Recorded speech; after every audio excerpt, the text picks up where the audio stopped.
Wouldn't it wonderful if life was like a movie? Well, buckle up because I'm going to tell you a story called Love in Small Letters. But before that, let me introduce myself first. Assalamualaikum and hello to ladies and gentlemen. My name is Amira Najwa binti Rashidi. I am 16 years old and from SMK Hawangsa. Love in a Small Letter is the book I chose. You may ask why?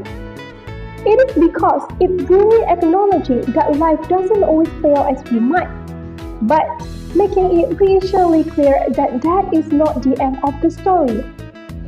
Reading is essential for those who seek to rise above the ordinary, a beautiful quote said by Jim Rohn. I really love reading a fiction book. That's why I chose this book. This book was made by an author named Frances Myers.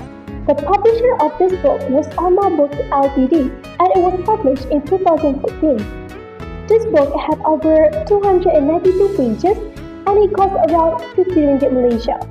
Without further ado, let's get on the story about Samuel, a linguistic lecturer at one of the universities in Barcelona who is a man of small and certain work.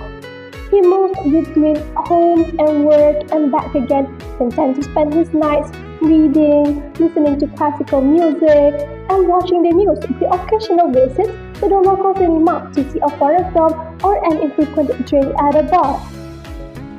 It's all truly knowable, something Samuel himself acknowledged. He is a very self-aware man who's painfully aware of his life, which has fallen into a hole of his own making and seemingly set in stone. Someone, however, forgot to tell Mishima the cat. Mishima is a cat that used to be an abandoned cat who is longing for a new owner. This cat changed his life forever. One day, Mishima waltzes into Samuel's life as if he has already belonged there, ushering in new people and experiences. The Greek genius says quoi in French, which means cats are justifiably celebrated or reviled, depending on where you sit on the cat or dog lover spectrum. Samuel is not a fan of cats, but Mishima won't take no for answer. For this reason, Mishima sets in a train of series of events which shake up his new servant's world in ways he never conceived, but he comes to find almost impossible to walk back. He comes to know his upstairs neighbors, Titus, an older man who writes self-help and inspirational books on one of Mishima's major extracurricular streams. The entire apartment complex is his blind home and he sees it as his natural born right to come and go as he pleases. Marrying Zell, the vet with whom he flirts a little, ultimately unsuccessfully, and Gabriella, his childhood love whom he has never stopped loving.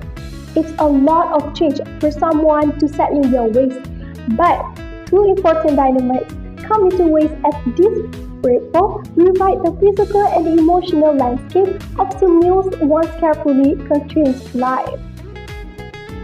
Dear listener, I learned many things about this book. First and foremost, let me share the strength of this book. Something that I can get from here is that we might and should dream big, and we should be like Samuel. Open ourselves up to delightful, unexpected, and gloriously unplanned events. But things will never proceed or go the way they do like in the movies. That's not to say things won't go well. There is much about Samuel's life that is immeasurably better, if not flawlessly brought to fruition.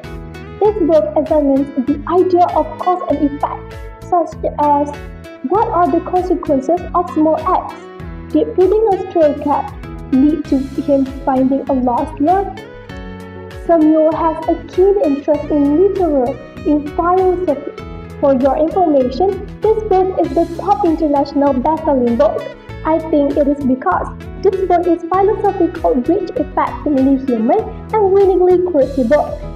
Despite its strengths, it also has some weakness, such as in many romance novels, Love in Small Letters might include some common romance cliches or tropes that could be seen as overused by readers who are looking for more unique storytelling.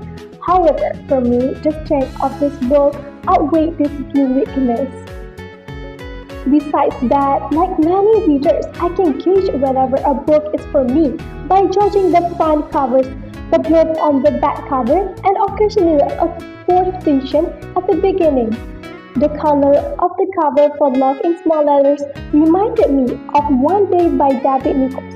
So was instantly appealing and the above quote had me nodding in recognition.